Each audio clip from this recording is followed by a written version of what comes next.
അശീമ എബ്രായ ഭാഷയിൽ അഷീമ എന്നാണ് പറയുന്നത്. ഹമാത്തുകാരുടെ ഒരു ദേവനായിരുന്നു.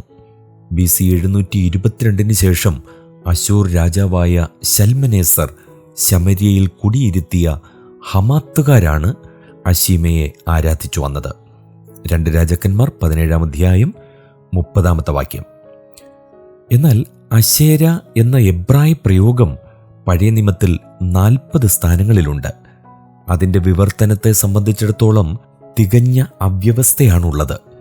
4 ഇടങ്ങളിലൊഴികെ സെപ്റ്റുവിജന്റ് തോപ്പ് അഥവാ ഗ്രോവ്സ് എന്ന് പരിഭാഷപ്പെടുത്തി.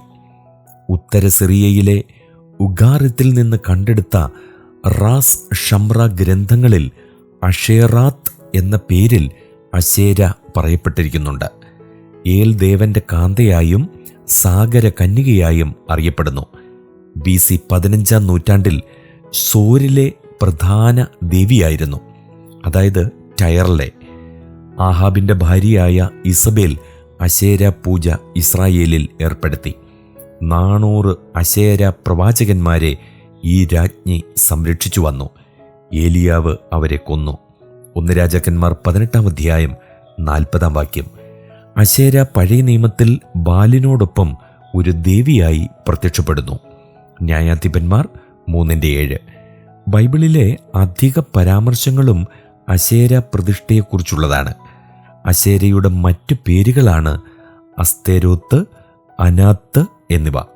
ഒരു കൈയിൽ ലില്ലിപ്പൂവും മറുകൈയിൽ സർപ്പവുമേന്തി സിംഹത്തിന്മേൽ സവാരി ചെയ്യുന്ന നഗ്ന സ്ത്രീയായി ചിത്രീകരിക്കപ്പെട്ടിരിക്കുന്നു. അശേര തലതിരിഞ്ഞ ധാർമ്മികാർത്ഥത്തിൽ വിശുദ്ധ അഥവാ കുദുഷു എന്ന് വിളിക്കപ്പെട്ടു. ഈ വിശുദ്ധയ്ക്കു വേണ്ടി സമർപ്പിക്കപ്പെട്ട പുരുഷ മൈഥുനക്കാരാണ് ഖദ്ഷീം. ആവർത്തനം 23:18, 1 രാജാക്കന്മാർ 14:24, 15:12, 22:46.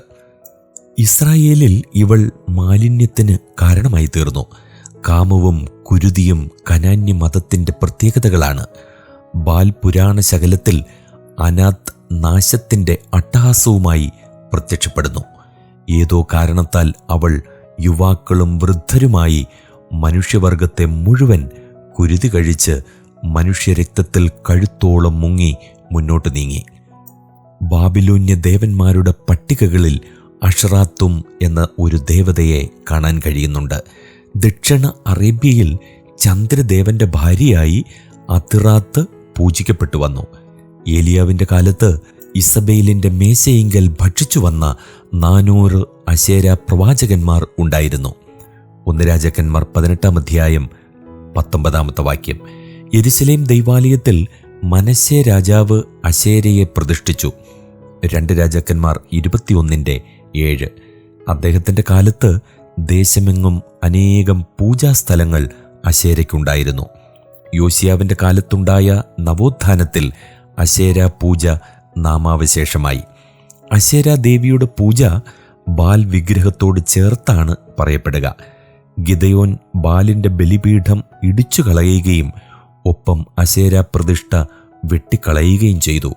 ന്യായാധിപന്മാർ 6:25.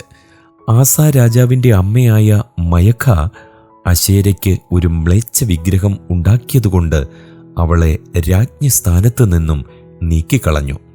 1 രാജാക്കന്മാർ 15:13. നിന്റെ ദൈവമായ യഹോവയ്ക്ക് നീ പണിയുന്ന യാഗപീഠത്തിനരികെ യാതൊരു അശേര പ്രതിഷ്ഠയും പ്രതിഷ്ഠിക്കരുതെന്ന് യഹോവ ഇസ്രായേൽ ജനത്തോട് കൽപ്പിച്ചു. ആവർത്തനം 16:21. ഇസ്രായേലിൽ മതനവീകരണത്തിന് ശ്രമിച്ച എല്ലാ രാജാക്കന്മാരും അശേര പ്രതിഷ്ഠകൾ നശിപ്പിക്കുന്നതിൽ ബദ്ധശ്രദ്ധരായിരുന്നു. 1 രാജാക്കന്മാർ 16:33, യെശയ്യാ പ്രവചനം 17:7.